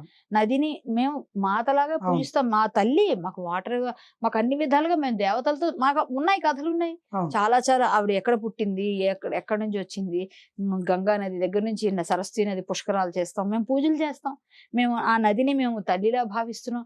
మరి అంటే మీరెలా మునుగుతారా? మీరు ఎలా మునుగుతారు? మా తల్లిని మీరు పూజించినప్పుడు ఆ నదిని వెళ్ళి ఎలా మొక్కుతున్నారు మీరు? మరి అదేమన్నా యేసు నదే? లేకపోతే మీరు ఎలా మొక్కుతున్నారు అందులో? లేకపోతే మేరీ నదే? మీరు ఎలా మొక్కుతారు అందులో? ఎలా దూరుతున్నారు మీరు? మరి మీకు పాపాలు అంటుకోవా? మరి మేమందరం కూడా వెళ్ళి అందులో మునుగుతున్నాం, మా పాపాలు అంటిపోతున్నాయి అని చెప్పి ఏవో మాట్లాడతారు కదా, దీపాలు పెడతారు, మీరు మొక్కుతున్నారు, అందులో మునిగితే పాపాలు పోతాయి. మరి మీరెందుకు మునుగుతున్నారా? ఎదవ సచ్చిన వాళ్ళారా? ఎందుకు మునుగుతున్నారు మీరంతా? మీకేం పని? మా దేవతలను మీరు నమ్మనప్పుడు మా విధి విధానం అన్ని కాపీ క్యాట్లే కదా. యేసు భగవద్గీత, యేసు సుప్రభాతం, నెక్స్ట్ యేసు గరుడ ధ్వజస్తంభం, యేసు ప్రసాదం, ఇంకేమిటో చిన్నపిల్లలకి అవి అన్నప్రాసనలు, ఉగాది కవి సమ్మేళనం, యేసు కవి సమ్మేళనం. ఇంతకుముందు ఇవన్నీ ఇప్పుడు వచ్చాయి. మరి ఇవన్నీ ఏంటంటారు? వీటిని కాపీ క్యాట్ అంటారు కదా. కాపీ చేసేసి పేస్ట్ పెట్టేసి సేమ్ టు సేమ్ గుడుల్లాగా కట్టేస్తున్నారు. ఆ గుడ చర్చ అర్థం కాకుండా ధ్వజస్తంభం పెట్టేస్తున్నారు, దాని చుట్టూ ప్రదక్షిణలు, మాలలు వేస్తున్నారు. మర్చిపోయాను, అయ్యప్ప మాలలు వేసినట్టు యేసు మాలలు వేస్తున్నారు. ఇవన్నీ కాపీ కొట్టింది కాకుండా మా నదుల్లో మునిగి మేము నమస్కారం పెట్టి పుష్కరాలు చేస్తుంటే ఇంకా నయం యేసు పుష్కరాలను కూడా చేయలేదు. ఇంకా అదొకటి ఉంది. మీరు మునిగేసి మావి నమ్మనప్పుడు నదుల్లోకి ఎలా వెళ్తారు? అక్కడే మీకు అర్థమవుతుంది మీరు చేస్తుంది తప్పు. కాబట్టి ఆ పిల్లలు తెలుసో తెలియకో తప్పటడుగు వేసి తల్లిదండ్రులు చెప్పకుండా ఏం చేయకుండా లోపలికి వెళ్ళి చనిపోయిన తల్లిదండ్రులు ఎంత బాధపడి ఉంటారు? మతం మార్పతి బతికుండేవాడు కదా, మతం మార్పతి ఇంట్లో ఉంటాడు, ఆ మునగబట్టే కదా పోయాడు. వీళ్ళు ముగ్గురు లేస్తే ఇంకిద్దరు లేరు కనిపించట్లేదంటే ముగ్గురు లేచారు, మరి మిగిలిన ఇద్దరు అడుగుని ఈత ఆడుతున్నారు వాళ్ళు అంటే ఇంక లేరు, అడుగుని ఈత ఆడుతున్నారు, బరువుకి వెళ్ళిపోయి ఉంటారు. సో దాని ఎంత ప్రాబ్లం అండి అది. ఇలాంటివన్నీ మత మార్పిడి చేయడమే కాకుండా చావుకు కూడా కారణం అవుతున్నారు. మీ మీద క్రిమినల్ కేసులు పెట్టి మిమ్మల్ని లోపల వేయద్దు. దానికి కారణమైన వాళ్ళు ముందు లోపల వేయించాలి ఫస్ట్. కారణమైన వాళ్ళు మా నదుల జోలికి వచ్చి మీరెందుకు, మీకంటే మాకు అవకాశం ఉంది. ఈ మధ్య పుష్కరాల ప్రక్కన సపరేట్ కట్టించుకుంటున్నారు ఘాట్లు. చాలా మంది చెప్తున్నారు, మా ఎక్కడ కనిపిస్తే మేమైతే వదలం, పక్కాగా చెప్తున్నాం కదండి. ఇళ్ళకి వచ్చి చెప్పడం మీకేమైనా అంత ఇది ఉంటే మీ ఇంట్లో నువ్వు చేసుకో, నువ్వు మారమనే హక్కు నీకు లేదు. నీ ఇంట్లో నువ్వు తిను, నీ ఇంట్లో నువ్వు ఉండు, నీ ఇంట్లో భజన చేసుకో. పక్కింటి వాళ్ళు వెళ్ళి రమ్మని కూర్చోమండం, వాడిని మారమనే హక్కు నీకు లేదు. ఇదంతా చేసేది ఎవరు? క్రిస్టియన్స్. సో మేము అలా చేయట్లేదే. మా భగవద్గీత ఎవరికైనా పంచుతాం, మీరు మారిపోండి అని చెప్పాం, మా ధర్మంలో ఏముందో చెప్తాం. అది విన్నాక నచ్చితే నువ్వు రా, మేమేం పిలవట్లేదు ఎవరిని. నువ్వు మా ఇంటికి వచ్చి బొట్టు పెట్టి పుస్తకాలు ఇచ్చి బొట్టు అంటే మామూలుగా జనరల్ గా మనం వెళ్ళి బొట్టు పెడతాం, వాళ్ళు బొట్టు పెట్టరు, బొట్టు పెట్టిని తీయించేస్తారు. తీయించి మీ ఇంట్లో సాతాను ఉంది విగ్రహాలు తీసి బయటపడి, నేను విగ్రహాలు తీసి బయటపడించేసి చదివేసి ఆ పుస్తకాలు తెచ్చిస్తారు పనికిరాని అన్ని. దానిలో అన్ని బూతులే, ఒక్కటి కూడా మంచిది ఉండదు. ఆ లోతు కూతురులతో ఏం చేశాడు, ఆవిడ ఏం చేశారు, వీళ్ళు ఏం చేశారు, ఇవే ఉంటాయి అన్ని. అవన్నీ చదివితే మనకి చిచ్చి చిచ్చి ఇంత జుగుప్సకరమని ఎలా చెప్తారు అని. అందుకే వాళ్ళు దశమ భాగాలు, ఆ భాగాలు, ఈ భాగాలు తీసుకుని వాళ్ళు బతకడం కోసం మనల్ని గొర్రెలు చేసేసి వాళ్ళందరినీ చాలా ఇది చేస్తున్నారు. అందుకే కదా ఇలా అంటారు. సో ఈ బాప్టిజం తీసుకోవడం నదుల్లో అనేది చాలా రాంగ్. వీళ్ళు నమ్మనప్పుడు ఇంకొకసారి బుద్ధి బుర్ర ఉంటే ఆ నదుల్లో వెళ్ళి మా వాళ్ళతో పాటు మేము చేసే పుష్కరాలు చేసుకున్న నదుల్ని మీరు అపవిత్రం చేయకండి, మీరు రాకండి, మీరు మునక్కండి, పిల్లలు చావుకు కారణం చేయకండి, కారణం కాకండి. సో వీళ్ళ మీద యాక్షన్ తీసుకోవాలని నేను డిమాండ్ చేస్తున్నాను సీరియస్లీ. సో ఇప్పుడు అలాగే ఇంకొక విషయం చూసుకుంటే ఏంటంటే అజయ్ బాబు గారిని వచ్చేసి ఇంతకుముందుకు చాలా దేవుళ్ళ మీద కొంచెం దూషించాం, తప్పుగా మాట్లాడని చెప్పేసి ఒక వీడియో పెట్టారు. సారీ అండి, వేరే ఇతర మతాలని తక్కువ చేసినట్టుగా అంటే ఏమన్నా తెలియక ఏమన్నా మాట్లాడినా సరే క్షమించండి అని చెప్పేసి ఒక వీడియో పెట్టారు. సో దానికి మీరు ఏమంటారంటే వాడు ఎర్రప్ప మారాలనుకోవచ్చా? అంటే నేను అతను అని పిలవాలని అనిపించట్లేదు నాకు. వాడు వీడిని అందరూ పిలుస్తూ ఉంటారు, అతను అని అనాల. అతని పేరు ఎర్రప్ప, ఆయన ఎర్రి అప్ప అంటాను నేను, ఎర్రప్ప కాదు ఎర్రప్ప. ఎందుకంటే ప్రవీణ్ కుమార్ చనిపోయారు పాస్టర్ ఎవరైతే ఉన్నారో అతని చావుని ఇతను క్యాష్ చేసుకుందాం అనుకుని ఇతను ఇంకొంతమంది ఆ టైంలోనే ఇతను కొంచెం గట్టిగా ఆవేశపడి యాద్దని ఇద్దని అసలు మూతిని అష్టవంకర్లు తిప్పుతూ మాట్లాడతాడు. ఇంకా అతను మాట్లాడేటప్పుడు మొత్తం ఎంతసేపు హిందువులే హత్య చేశారు అది ఇది ఏదో స్టాండ్ తీసుకున్నాడు. ఎప్పుడైతే అది బెడిసి కొట్టిందో వాళ్ళే అతను నమ్మడం మానేశారు అన్ని విధాలుగా. అంటే ఇతని హైప్ కోసం మేము అది చేస్తాం ఇది చేస్తాం అనేసరికి అందరూ కూడా నిజమేనో అనుకున్నారు. ఎప్పుడైతే రివర్స్ అయిందో అతనికి అర్థమైపోయింది, ఓకే. హిందువుల దగ్గర నాకు ఏ విధమైన ఇది లేదు, అలాగే క్రైస్తవుల దగ్గర కూడా లేదు, కాబట్టి నేను వెర్రివాడిని అయిపోయాను అని. దాంతో ఏం చేయాలో తెలియక ఇంక ఇష్టం వచ్చినట్టుగా ఈయన ఏది పడితే అది మాట్లాడి లైవ్లు పెట్టి వాళ్ళ పాస్టర్సే వాళ్ళ మిత్రులే అతన్ని పట్టించుకోపోయేసరికి అతనికి ఇంకా ఏం చేయాలో తెలియక వాళ్ళందరినీ ఎలా ఒప్పించాలో తెలియక ఏదో లైవ్ లో పెట్టి నన్ను చంపేస్తారు, కొద్ది రోజులు నేను చచ్చిపోతాను, అది దాన్ని లైవ్లు పెట్టాడు. పెట్టి నా చావు తర్వాతనే తెలియదు. అవన్నీ తర్వాత కూడా ఆఖరికి ఆ క్రిస్టియన్స్ ఆ పాస్టర్స్ శుభ్రంగా తిడుతున్నారని తెలిసి ఒక్కళ్ళు కూడా సపోర్ట్ చేయట్లేదని తెలిసి మొత్తానికి మీరు హిందువులేనా, మగవాళ్ళు బొట్టు పెట్టుకుంటే ఏం చేస్తున్నారా, బొట్టు పెట్టుకుని మీరు మిమ్మల్ని ముత్తైదు అనాలా ఇంకేమనాలా, చాలా నీచంగా మాట్లాడాడు మగవాళ్ళు బొట్టు పెట్టుకుంటున్నారని. సో అలాంటి మాటలన్నీ కూడా చాలా అందరూ హిందువులు అందరూ చాలా వ్యతిరేకించి మేము మళ్ళీ కేసును ఆల్రెడీ బెయిల్ మీద ఉన్నాడు, బెయిల్ కూడా క్యాన్సిల్ అయ్యే అవకాశం ఉంది, ఓ పక్క పాస్టర్స్ ఎవరు సపోర్ట్ చేయట్లేదు, ఒంటరి పోరాటం అయిపోతుందని రివర్స్ ఎందుకులే మనకని అప్పుడు వచ్చి క్షమాపణ చెప్పాడు. అతనేమి పరిస్థితుల ప్రభావం వల్ల క్షమాపణ చెప్పాడు, మనస్ఫూర్తిగా ఏం మారలేదు. ఆ ఎర్రప్ప మళ్ళీ ఎప్పుడో రోజు మళ్ళీ విజృంభిస్తాడు, మళ్ళీ మా చేతిలో ముట్టుకెళ్ళి పడతాయి గ్యారంటీగా. నేను కూడా వార్నింగ్లు ఇచ్చే వీడియోల్లో.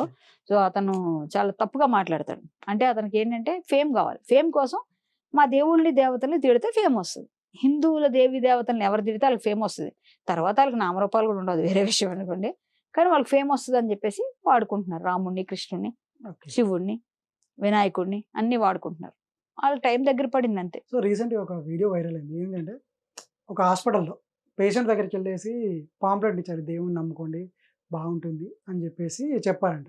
చెప్తే ఎందుకు ఇలా చేస్తున్నావు అనేసి అంటే మాకు మన రాజ్యాంగం ఇచ్చిన హక్కు అని చెప్పేసి మాట్లాడారంట. అంటే దాని మీద మీ యొక్క అభిప్రాయం ఏంటి? హాస్పిటల్లో నాకే జరిగింది అలాగా, మా కజిన్కే జరిగింది. నిమ్స్ హాస్పిటల్లో జరిగింది. మీకు కూడా నిమ్స్ హాస్పిటల్లో జరిగింది. ఇలాగే ఒక అబ్బాయికి, మీకు యూట్యూబ్ లో కూడా ఉంటుంది, బైబిల్ గురించి కరాటే కళ్యాణి అని చూస్తే దొరికేస్తుంది మీకు. సో నేను డైరెక్ట్ గా ముందు రోజు అబ్బాయిని అడిగారు, రెండో రోజు నేను తెలిసిన వాళ్ళు చెప్తే మా ఫ్రెండ్, అంటే నా సొంతం కాదు, మా తమ్ముడు అంటాను నేను, ఆ తమ్ముడు వాళ్ళ బావగారు అవుతారు. అబ్బాయికి కిడ్నీ డయాలసిస్ అవుతుంది, మొన్న అబ్బాయి చనిపోయాడు కూడా. సో అతనికి వచ్చి పరిస్థితి బాగాలేనప్పుడు ఎవరైనా మెడిసిన్స్ ఇస్తారు, ఆ నర్స్ ఏమో బైబిల్ తెచ్చి ఇచ్చింది. 2 రోజులు మాట్లాడి బైబిల్ తెచ్చిస్తే, ఏంటి బైబిల్ తెచ్చి ఇచ్చారంటే చదువుకోండి ఏసు తగ్గించేస్తాడు అని. 4 రోజులు 5 రోజులు మందులు వేసిన తర్వాత ఆటోమేటిక్ కొంచెం తగ్గుతుంది ఎవరికైనా. అది వీళ్ళు ఏంటంటే క్యాష్ చేసుకొని మా వల్ల తగ్గిపోయింది, మా దేవుడి వల్ల తగ్గిపోయింది అని చూపించుకుంటారు. ఆ అబ్బాయి దగ్గరికి వెళ్ళేసరికి 2వ రోజు నేను వెళ్ళాను, ఆవిడ ఉంది. కట్ చేసే హాస్పిటల్, నిమ్స్ హాస్పిటల్ టోటల్ అన్ని వింగుల్లోని అందరూ క్రిస్టియన్సే అనుకుంటా, టోటల్ అంతా ఏసీ ఫోటోలు తప్ప ఏం లేవు. ఈవిడ ఎందుకు ఇచ్చావమ్మా అంటే, నేను మామూలుగా చదువుకుంటారని ఇచ్చానంటే, వాళ్ళు అడగలేదు కదా, అడిగితే ఇవ్వాలి, అడగనప్పుడు ఎందుకు ఇస్తారు, మీరు చేసిన తప్పు అంటే ఆ పేషెంటే చెప్పాడు, నేను అడగలేదక్క వాళ్ళు ఇచ్చారు, ఇలా అందరికి ఇస్తున్నారు, అడుగుతున్నారు, చదువుతుంటారని ఇచ్చేస్తున్నారు. నేను గట్టిగా వాళ్ళని నిలదీశాను, మీ పని మీ గవర్నమెంట్ సర్వెంట్ గా మీరు వర్క్ చేయాల్సింది టిఫిన్ తినిపించారా లేదా, టాబ్లెట్ వేసారా లేదా, టైంకి వేసుకున్నారా, ఇది అడగాలి మీరు. అంతేగాని మీరు వేసి నమ్ముకున్నారా, బైబుల్ చదువుతారా అని అడగకూడదు. ఇది తప్పు, ఇది చాలా రాంగ్ చేస్తున్నారు. రాజ్యాంగం హక్కులు ఇస్తే ఇలా చేయమని చెప్పలేదు, మాకు కూడా ఇచ్చింది కదా హక్కు. ఎవరి ఇది వాళ్ళకుంటే వాళ్ళు అడిగితే మీరు ఇచ్చితే అది తప్పలేదు, వాళ్ళు అడగకుండా మీరు వచ్చి ప్రతి బెడ్ దగ్గరకు వచ్చి బుక్ ఇవ్వడం తప్పు, యేసుని నమ్ముకోవడం అని చెప్పడం తప్పు, చాలా చాలా రాంగ్ చేస్తున్నారు మీరు. సో అని గట్టిగా ఆవిడతో చేసాం, సస్పెండ్ చేయించాం ఆవిడ. సో అంతవరకు అది అయిపోయింది. ఇప్పటికి కూడా మొన్న ఒక ఇన్సిడెంట్, ఒక పాపని తీసుకొచ్చి ప్రేయర్ చేస్తానని చెప్పేసి హెల్త్ బాగాలేకపోతే రోజు పడుకోబెట్టి, ఆ పాస్టర్ అంటే 4వ రోజు 5వ రోజు అమ్మాయి చనిపోయింది, చిన్న పాప, 8 years 10 years పాప. అది అటువైపు వాళ్ళ అమ్మని అందరినీ తిడితే, వాళ్ళ అమ్మ తర్వాత మా అమ్మ కూడా చనిపోయినట్టుగా వార్త నాకు తెలిసినంత వరకు. వాళ్ళు కూడా అంటే తట్టుకోలేక, ఆ పాప చనిపోయిన ఇది తట్టుకోలేక జనాలు కూతుర్ని తీసుకెళ్ళి చర్చిలో పెడతావా, హాస్పిటల్ వెళ్ళకుండా ఇక్కడ తీసుకొస్తావా అంటే, పాస్టర్ ఏం లేదు 4 రోజులు ప్రేయర్ చేస్తే తగ్గిపోద్ది అని చెప్పాడంట. టాబ్లెట్లు వేస్తే తగ్గుతుందండి, ప్రేయర్ చేస్తే తగ్గుతుందా, ప్రేయర్ ఆయిల్కి ఇవన్నిటికి తగ్గిపోతే ఇంకా జనాలు హాస్పిటల్ ఇవన్నీ ఎందుకు, అంతే కదా, ప్రతి ఒక్కరు చర్చికి వెళ్ళిపోవచ్చు కదా. సో అంతెందుకు, పోపు గారు కానీ వాళ్ళు కానీ అందరూ హాస్పిటల్లో జాయిన్ అవుతున్నారు కదా, అంతెందుకు ఈ పాస్టర్స్ అందరూ కూడా ఒంట్లో బాగా కరోనా హాస్పిటల్కి వెళ్తున్నారు కదా, వీళ్ళని కొబ్బరి నూనె తాగట్లేదుగా, వీళ్ళేం తినట్లేదుగా, మనకిస్తారు కానీ వాళ్ళు మాత్రం హాస్పిటల్ పెద్ద మల్టీ స్టార్ హాస్పిటల్లో వెళ్తారు కదా. మరి ఇవన్నీ కూడా చూసుకోవడం వాళ్ళకి బుద్ధి రాదు. అమాయకులు మోసం చేయడం. ఆ పిల్ల చనిపోయింది, ఆ ప్రాణం ఎవరిస్తారు? హాస్పిటల్లో జాయిన్ అయితే అట్లీస్ట్ అమ్మాయికి రివర్స్ అయ్యి తగ్గేదేమో కదా. ఓకే. నీ దగ్గర రావడం వల్ల చనిపోయిందిగా. అంటే పరలోకాన్ని పంపించేసావు, డైరెక్ట్ టికెట్ ఇచ్చేసావు. ఇక్కడ డాక్టర్ దగ్గరికి వెళ్తే తగ్గేది, ఆ పని చేసావు. సో ఇలాంటి ఇన్సిడెంట్లు ఎన్ని ఉన్నాయి. ఎంతమంది అమాయకులు పల్లెటూరులో, మన ఎక్కడది పాడేరు, అరకు అటు సైడు, అంటే ఏజెన్సీస్ లో చాలా పాస్టర్స్ వెళ్ళి చాలా నీచంగా మార్చేస్తున్నారు వాళ్ళు ఏం చెప్తే అదే వింటున్నారు వీళ్ళు కూడా. అలా అలా చాలా ఘోరంగా ఉంది మత మార్పిడి అటు సైడ్. ఎందుకంటే వాళ్ళ అమాయకులు, గిరిజనులు, వాళ్ళకి ఏం తెలియదు, వాళ్ళకి ఇబ్బందులు పెడుతున్నారు. ఇలాంటివి చాలా చాలా ఇన్సిడెంట్స్ జరుగుతున్నాయండి. ఈ మత మార్పిడి మాఫియా చాలా ఎక్కువైపోయింది. వాటి మీద ఖచ్చితంగా ఉక్కుపాదం మోపాల్సింది. అంటే ఇప్పుడు మామూలుగా మత మార్పిడి అని చెప్పేసి మనం మాట్లాడుతుంది కదా, అదే పాస్టర్ని మత మార్పిడి చేస్తున్నారు కానీ అడిగితే వాళ్ళు ఏమంటారు, సరే మత మార్పిడి అంటారు కదా, ఒకసారి మీరు నన్ను మార్చండి చూస్తా అనేసి అంటున్నారు. అంటే దానికి ఏం చెప్తారు? అంటే మేము మార్చాలి, అర్థం కాలేదు. అంటే పాస్టర్ ఇప్పుడు పలానా దగ్గరికి వెళ్ళేసి దేవుని నమ్ముకోండి అని చెప్పినంత మాత్రాన మారుతురు అని చెప్పేసి మీరు అంటున్నారు కదా. అంటే అట్లా చెప్పి వాళ్ళని వాచ్ చేసి మేము మారుస్తామని చెప్పేసి అంటున్నారు కదా. ఇప్పుడు నేను ఉన్నాను కదా, నన్ను మార్చండి మీ హిందుత్వంలోకి అని చెప్పేసి కొందరు పాస్టర్లు అన్నారు. దాని మీద మీ అభిప్రాయం ఏంటి? హిందుత్వంలోకి ఏంటి వాళ్ళు పుట్టింది, అసలు వాళ్ళు మార్చడం ఏంటి, వాళ్ళు హిందువులే కదా. అంటే పాస్టర్ కాదండి, నో, అసలు ఫస్ట్ ఆ పాస్టర్ తాలూకు తాత తండ్రుల పేర్లు చెప్పమనండి. అంతా హిందువులే. మరి మీరే చెప్తున్నారు, అక్కడే వచ్చింది ఆన్సర్. ఓకే. నేను మార్చడం ఏంటి వాళ్ళని, నన్ను మార్చండి అన్నం ఏంటి? వాళ్ళు మారిపోయి వేరే దగ్గరికి వెళ్ళారు వాళ్ళు. ఓకే. ఇప్పుడు వాళ్ళ సొంత ఇంట్లో లేరు, వాళ్ళు అద్దె ఇంట్లో ఉంటున్నారు. వాళ్ళ సొంత ఇంటికి రావాలని వాళ్ళు అనుకోని వచ్చేస్తారు. సింపుల్. ఓకే. ఇప్పుడు వాళ్ళు మార్చడం ఏంటి, మేము మార్చడం ఏంటి? వాళ్ళు పుట్టింది, వాళ్ళ పుట్టుక హిందువే, వాళ్ళ తాత పుట్టుక హిందువే, వాళ్ళ ముత్తాత పుట్టుక హిందువే. వాళ్ళందరూ కూడా మాకే, మళ్ళీ రాధామోహన్ స్వామి చెప్పి మాకే పుట్టాడు అంటారు ఆయన. అలాగా హిందూకే పుట్టారు మీరందరూ కూడా, హిందువులే మీరంతా. పోనీ అంత ఎందుకు, పోనీ అతను పుట్టి ఎంతకాలం అయింది? మహా అయితే 2000 సంవత్సరాల కిందట కదా, 2000 సంవత్సరాలు. అంతకు ముందు ఉన్న మతం కూడా అంతే, దాని దగ్గరగా. సో అంతకన్నా ముందు ఏముంది ఇక్కడ ఈ ప్రపంచంలో, ఈ భూ ప్రపంచంలో ఏ మతం ఉంది? మతం కాదు, ధర్మం. మతం అంటే వేరు, వాళ్ళది మతం, మాది ధర్మం. మాది ధర్మం, వాళ్ళది మతం. మాది మతం కాదు, హిందూ మతం కాదు, హిందూ ధర్మం, వాళ్ళది మతం. మేము వాటిని కన్సిడర్ చేయట్లేదు, అవసరం లేదు మాకు. మా ధర్మాన్ని మేము పాటిస్తాం అంతే, వాటి సంబంధం అంతే. నా ధర్మాన్ని నేను కాపాడుకుంటాను, నా ధర్మాన్ని నేను పాటిస్తాను. వాళ్ళెవరు నాకు చెప్పడానికి? నా ధర్మం సనాతనమైంది, అనాదిగా ఉన్నది, ఎన్నో లక్షల సంవత్సరాల నుంచి ఉంది. మీరెవరు మధ్యలో ఇప్పుడు వచ్చి మీరు మాట్లాడిపోయి మీకు బుద్ధి లేక ఆడెవడో పెట్టిన బిస్కెట్లు, కుక్క బిస్కెట్లు ఆశపడి మీరు తిరిగి అటువైపు మారి వెళ్ళారు. మేమందరం ఇక్కడే పుట్టాం, ఇక్కడే ఉన్నాం. సో అనాదిగా ఉన్నదాన్ని నన్ను మార్చండి, నేను మారుతానంటే ఆల్రెడీ నువ్వు మారిపోయి నీ ఇంట్లోంచి నువ్వు వదిలేసి పక్కింట్లో అద్దెకెళ్ళావు. నువ్వు అద్దెంట్లో ఉంటున్నావు, నువ్వు కూడా హిందువే. నిన్ను మార్చడం ఏంటి? హిందువుకి ఎలా మారుస్తారు? నువ్వు మారిపోయి కొంతకాలం వెళ్ళావు, నువ్వే తెలుసుకొని వస్తావు, లేకపోతే తెలిసేటట్టు చేస్తాం అంతే. అంతవరకే. మేము మారితే వచ్చేస్తాను, అది కరెక్ట్ కాదు కదా. వాడు ఆల్రెడీ హిందువే. ఆ విధంగా అంటున్నారు కాబట్టి నన్ను మార్చి చూడండి అనేసి అంటున్నారు. అవునండి, మార్చడం ఏంటి? మీరు ఆల్రెడీ మీరు హిందువే కదా, మార్చడం ఏంటి? హిందువుగా మీరు హిందువే. మీ తాత తండ్రులు ఎవరో చెప్తే మీకు అర్థమైపోయింది, అందులోనే అర్థమైపోయింది మీరు హిందువే. మీరు అలాంటి మిమ్మల్ని మార్చేదేముంది? మారుస్తాం తప్పకుండా. మీ తాత తండ్రుల దగ్గర నుంచి మీరు ఎక్కడ ఉన్నారో అన్ని చెప్తే ఆటోమేటిక్ మీరు మారిపోతారు. ఇందులో ఎంత పాజిటివ్ ఉంది, ఇందులో ఏముంది అని చెప్తే ఆటోమేటిక్ మారిపోతాం. ఈ మాట్లాడే వాళ్ళందరూ కూడా మాతో డిబేట్ కూర్చుంటే అసలు ఆ బైబుల్ పుస్తకం పట్టుకొని అందులో వాళ్ళ నోటితో వాక్యాలు చదివితే అందులో ఉన్న నిజాలు బయటకు వస్తే అప్పుడు మాట్లాడతాం. మా భగవద్గీత తీసుకుందాం, మా రామాయణం తీసుకుందాం, మా భారతం తీసుకుందాం, అన్ని తీసుకొని కూర్చుందాం. ఆ పుస్తకాన్ని కూడా తీసుకుందాం. వాటితో దీనికి పోలికేంటండి? ఈ పుస్తకానికి అసలు అనకూడదు. దీన్ని ఏం గ్రంథం అండి? అది గ్రంథం అంటే ఏంటండి అసలు? గ్రంథం, అది గ్రంథం అంటారు దాన్ని. ఆ గ్రంథంలో ఏముంటాయండి? నిక్షిప్తమై ఉంటాయి. ఏముంటాయి? నిజాలు, సత్యం, ధర్మం, ఇవన్నీ నిక్షిప్తం ఉన్నవి, మనకి ఏం ఉపయోగకరం అవి ఉంటాయి కదా. అవి కదా, దాన్ని కదా గ్రంథం అంటారు. బూతుల్లో రాసి ఉంటే అది గ్రంథం ఏమవుతుందండి? బూతు గ్రంథమా? దాని పేరు అదేనా? దాని పేరు అదే అనుకుంటున్నా తెలిసి. అంటే మీరు ఇందాక ధర్మం అది అన్నారు కదా, సనాతన ధర్మాన్ని కాపాడడం, వేరే వాళ్ళని ఇట్లా తక్కువ చేసి మాట్లాడొద్దండి. కానీ ఒకటి గ్రంథాన్ని ఏమండి బూతు గ్రంథం ఏంటంటే బూతులు ఉన్నాయి, నేను చూపిస్తా. నేను కాదు, నేను అబద్ధం చెప్పట్లేదు. మీకు దగ్గర ఉంటే ఇప్పుడు తీసుకురండి. బైబుల్ ఉందా మీ దగ్గర? తీసుకురండి. లేకపోతే నా భగవద్గీత తీసుకొస్తా. వేరే వాళ్ళ గ్రంథాన్ని నేనెందుకంట? నేను గ్రంథాన్ని అనట్లే, అందులో బూతులు ఉన్నాయి. అవి లేకపోతే దాన్ని ఏమంటారు చెప్పండి. అంటే వాళ్ళు అదే అంటారు, అంటే మీరు వేరే సనాతన ధర్మం నో వే అంటారు నో కాబట్టి వే, అందులో బూతులు ఉన్నాయి, దాంట్లో వచ్చేసి అందులో బూతులు. ఇదే ఏమండి, చెప్తున్నారు, అంటే లోతు వేరే ఇద్దరు మతాన్ని కూతురు, కానీ ఏమైనా తక్కువ చేయాలని లోతు చెప్పేసి తన చెప్తారా అని కాదండి, చెప్పేసి అంటా ఉన్నారు. హలో వినండి, లోతు ఇద్దరు కూతురుతో సైనించాడు, కూతురుతో తండ్రి పడుకుంటాడా? అది మంచిదా చెప్పండి మీరు, చెప్పండి. ఇద్దరు కూతురుతో తండ్రి పడుకుని ద్రాక్షరసం తాగించి శయనించని, ఈ రోజు నేను పడుకుంటా రేపు నువ్వు పడుకో అని చెల్లి చెప్పిందని చెప్పారు, అందులో రాశారు.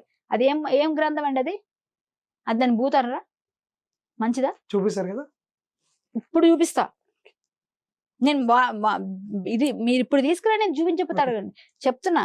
ఎందుకు? మీరు చదువుకోండి, కావాలంటే మీరు తెచ్చుకొని చదవండి. అది దేంట్లో విన్నారు మీరు ఏమన్నా? అందులోనే మళ్ళీ మీరు ఏదైతే పుస్తకం చెప్పారో ఆ గ్రంథంలోనే ఉంది, ఆ ఉద్గ్రంథంలోనే చదువుకోండి మీరు వెళ్ళి. అయితే ఎందుకంటే ఒక్కళ్ళని కించపరచాలని లేదండి. యస్మిన్ యథావర్తయో మనుష్య తస్మిన్ సదా వర్తవ్యం సధర్మ.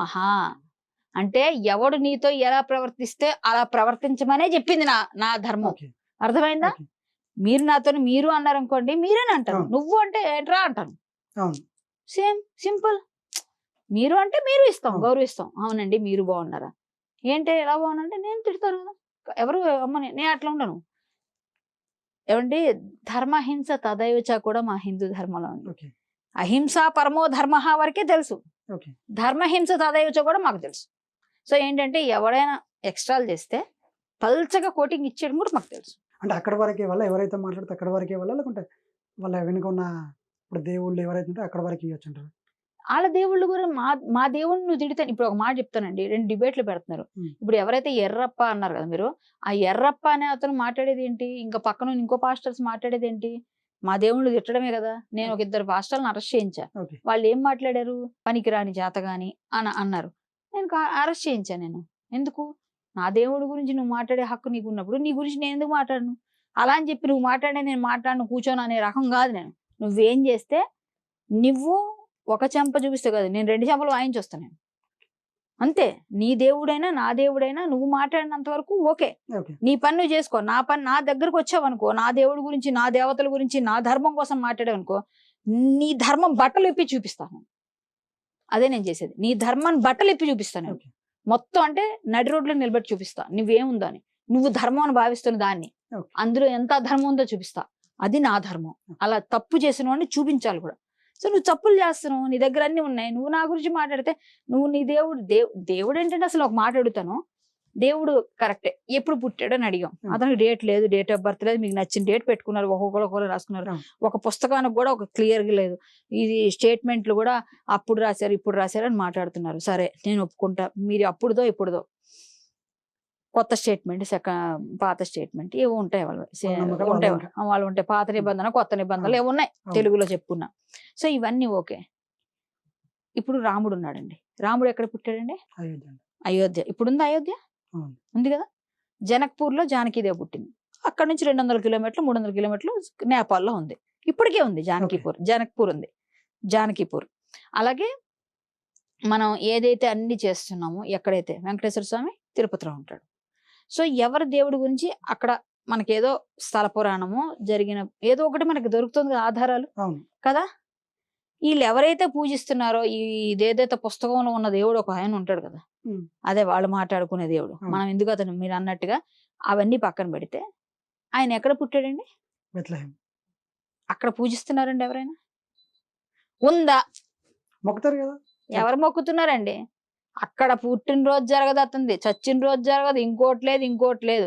ఏదో మెమరీగా పెడతాం కదా, మనం మెమరబుల్ మనం మాన్యుమెంట్స్ పెడతాం కదా. ఇప్పుడు మన టూమ్స్ ఉన్నాయి ఇక్కడ, హైదరాబాద్ అంటే చార్మినార్ టూమ్, మనం ఇక్కడ సంగతి చూద్దాం. మీరు అటు వెళ్ళారు అనుకోండి, ఒక దగ్గర ఢిల్లీలో ఒక స్తూపం, ఇంకో దగ్గర ఇంకోటి, లేకపోతే మధుర వెళ్తే శ్రీకృష్ణుడు, ఇక్కడ మనం ఇటు వెళ్తే అన్ని దగ్గర మనకు మాన్యుమెంట్స్ మనకు గుర్తుగా ఉంటాయి.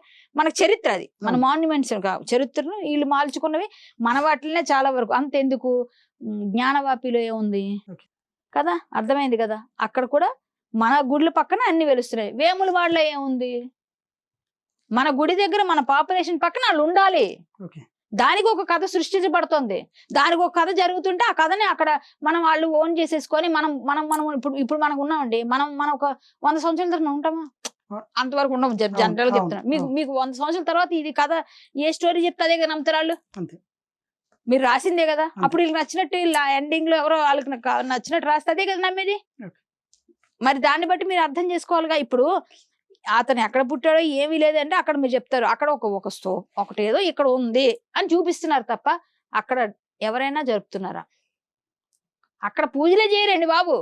మీరు కావాలంటే రీసెర్చ్ చేసుకోండి, పూజలు చేయరేం జరగవు అక్కడ. కానీ మా రాముడికి అయోధ్యలో పూజలు జరుగుతాయి. 10 కొంపలున్న పల్లెనైన రామ భజన మందిరం ఉండి వరలుగాత. 10 ఇల్లుంటాయి ఓకే. కానీ అక్కడ రామాలయం ఉంటది, అక్కడ ఆంజనేయ స్వామి ఉంటాడు. 10 ఇల్లులున్నా కూడా భజన జరుగుతుంది. ఎవరు గొప్ప, ఎవరు గ్రేటు? ఎప్పుడున్నాడు మా రాముడు? ఆయన ఎక్కడి నుంచి ఉన్నాడు? కారణ జన్ముడు, అనాది నుంచి ఉన్న శ్రీరామచంద్రుడు వేదభూమిది, ఆయన భూమే. ఆయన భూమిలో మనం మాట్లాడుకుంటున్నాం, ఆయన పరిపాలించిన రాజ్యంలోనే మాట్లాడుతున్నాం మనం. అలాంటిది మీరందరూ అసలు అఖండ భారతావని ఎవరిది? వాళ్ళదే. మీరు అలాంటిది రామరాజ్యం మళ్ళీ రావాలని కోరుకోవాలి మనంతా. అలాంటిది వాళ్ళు ఎక్కడో ఏదో వాళ్ళు అడాప్ట్ చేసేసుకొని ఏదో చెప్పేసి అక్కడెక్కడో పూజలు ఒక్కటి చూపించండి నాకు. అక్కడ జరగవు. మన వాళ్ళు ఇక్కడ ఓ అని 1 నెల రోజులు చేసేస్తారు పూజలు. 1 నెల రోజులు అందరి ఇళ్ళకి వచ్చి అర్ధరాత్రులు. అదేంటండి నాకు అర్థం కాదు. పూజ ఎప్పుడేం చేస్తే ఉదయం చేస్తారు కానీ అర్ధరాత్రి అంటే ఒక రోజు చేసుకోవచ్చు సంవత్సరం. ఏదో మన శివరాత్రి చేస్తాం, ఎప్పుడు ఒక సంవత్సరం రోజు చేస్తామా? చేయంగా. అదేంటంటే ఒక రోజు, ఆ రోజు ఒక గరలాన్ని మింగుతాడు అని రాత్రంతా నిద్రపోకుండా పడుకుంటే, మామూలుగా విషం మింగిన వాళ్ళకి నిద్రపోనివ్వద్దు అంటారు కదా జనరల్ గా. అంటే దాని బోల్డ్ కథలు ఉంటాయి కానీ నిద్రపోనివ్వకుండా లేపుతుంటారు, తట్టి లేపుతారు కదా. సో అలా మనందరం పూజలు భజనలు చేసి ఆయన గర్లాన్ని మింగాడు కదా. ఒక్కొక్క కథ చాలా ఉన్నాయి, ఒక్క కథ కాదు, ఎన్నో రకాలు ఉంటాయి. సో దానిలో ఒకటి మీకు చెప్పాను ఇప్పుడు, అంటే మీకు అర్థం అవడం సింపుల్ గా. సో ఇది కూడా అయితే అలాంటప్పుడు 1 నెల రోజులు చేయడం ఏంటి? 1 నెల రోజులు అర్ధరాత్రి దెయ్యాలు తిరిగే టైంలో అందరి ఇంటికి వచ్చి పక్కింట్లో వాళ్ళని లేపేసి ఓ అని భజనలు చేస్తే మీరు ఆ ఊర్లో చేయించుకోరు, పుట్టిన ప్రదేశంలో జరగవు, మీ ఇంట్లో మీరు చేసి అందరు వచ్చి మమ్మల్ని అందరు లేపేస్తే అంటే దాన్ని అర్థం చేసుకోండి. అర్ధరాత్రులు తిరిగేవి ఏంటి? దెయ్యాలు. సింపుల్. మీకు అర్థమైంది? నాకు అనవసరం, అది నాకు అనవసరం. నాకు నచ్చింది నేను చెప్తున్నా అంతే. నాకు నచ్చలేదు, నా ఇంటి ముందు పక్కన నాకు న్యూస్ అయితే నేను కంప్లైంట్ ఇస్తా. ఆ 4 రోజులు అయితే నీ ఇంట్లో నువ్వు చేసుకో, నీ సౌండ్ రాకుండా చేసుకో. ఊరందరూ లేపు చేసుకునేది ఏంటి? ఆయన అక్కడే జరగనప్పుడు అది ఎలాగండి? అది అథెంటికేటెడే కాదంటాను నేనైతే. అక్కడ చేయించి అక్కడ చూపించు. మా ఊర్లో ప్రతి ఊర్లో రామాలయం ఉంది, రామనవమి చేస్తాం మేము, ప్రతి దగ్గర ఉత్సవాలు చేస్తాం, రామ భజన చేస్తాం, హనుమత్ శోభయాత్ర చేస్తాం, హనుమంతుడి గురించి మేము పూజలు చేస్తాం, శివుడి గురించి పూజలు చేస్తాం, అమ్మవారి గురించి పూజలు చేస్తాం. మా దేవుళ్ళు అన్నిటికీ మాకు అన్ని ఉన్నాయి. మీకు అవి లేవు ఇవి లేవు, ఆ పుస్తకంలో అది లేదు, ఈ పురాణం ఉంది, బ్రహ్మ పురాణం, పద్మ పురాణం అని ఏవో 4 ఎవరో మన వాళ్ళే ఉప్పు అందించిన పట్టుకొని 4 ముక్కలు పట్టుకొని వస్తారు మన దగ్గరికి. అలాగే ప్రతి దానికి మేము అన్ని చూపిస్తాం. మేము అది కనిపెట్టాం, మేము ఇది కనిపెట్టాం, మేము అది చేస్తాం, ఇది చేస్తాం, మేము చెప్పిందే మీరు వాడుతున్నారు అంటున్నారు. 0 లేకుండా మీరు ఏది చేయలేరు. సెల్ ఫోన్ కనిపెట్టావు కరెక్టే, 0 ఉంది కదా అందులో. ఆ 0 కనిపెట్టింది ఎవరు? ఫస్ట్ ఆ 0 మావాడ్రా కనిపెట్టింది. అది ఉంటేనే కదా. ఇప్పుడు 0 లేకుండా దేనికన్నా 1కి విలువ ఉందా? లేదు. 0 ఉంటేనే అక్కడ కదా విలువ వచ్చింది. సో ఎవరి వల్ల విలువ వచ్చింది? మా వల్ల మీకు విలువ వచ్చింది. సో మీరు విర్రవీగిపోకండి. 0 లేకుండా మీరు చేసేస్తే మేము యాక్సెప్ట్ చేస్తాం. మీరు అది చేయలేనంత కాలం మాదే పై చేయి అంటాం. సో 0కే విలువ. అక్కడ 0 ఎక్కడ పెడితే దాని విలువ పెరుగుతుంది. 0 పక్కన 1 పెట్టినా ఎంత పెట్టినా పెరగదు. మీరు 0 ఇటుండి ఎన్ని పెట్టినా ఎన్ని పెరుగుతుంది? చూపించండి చేసి ప్రాక్టికల్ గా. So wrong. వాళ్ళ వైపు నుంచి కాదు నేను మాట్లాడి వాళ్ళు కూర్చుంటే ప్రతి గ్రంథంలో ఉన్న వాటి గురించి ప్రతి వాళ్ళని తర్కిద్దాం. అటువైపు ఇటువైపు పిలవండి, మేము కూర్చుంటాం. సో గ్రంథాల్లో తప్పులు పెట్టుకొని అక్కడేమో పుట్టిన దగ్గరే ప్రదేశంలో జరగకపోయి మీరేదో మీ డబ్బులు మెషినరీ డబ్బులు తినడం కోసం ఆ దశంభాగాలు పోతాయని చెప్పి మమ్మల్ని అందరినీ ఇబ్బంది పెట్టి మభ్య పెట్టి అందరినీ మార్చేస్తారు అమాయకుల్ని. ఇలాంటి వాళ్ళని ఎదుర్కోవద్దా? ఎదుర్కొంటే తప్ప మేము ఎదుర్కొంటాం. ధైర్యం ఉంది మాకు, దమ్మున్న హిందువులం మేము.